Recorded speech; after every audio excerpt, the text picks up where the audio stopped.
Sir ma'am বলছি আপনারা আজকে যে সার্টিফিকেট কভার করলেন মানে এইভাবে আগে তো করেন আপনি আজকে কেমন এক্সপিরিয়েন্স হলো আপনার? হ্যাঁ, এটা পুরোপুরি একটা নতুন এক্সপিরিয়েন্স।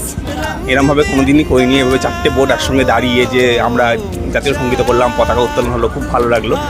এই এক্সপিরিয়েন্সটা মনে থাকবে সবসময়।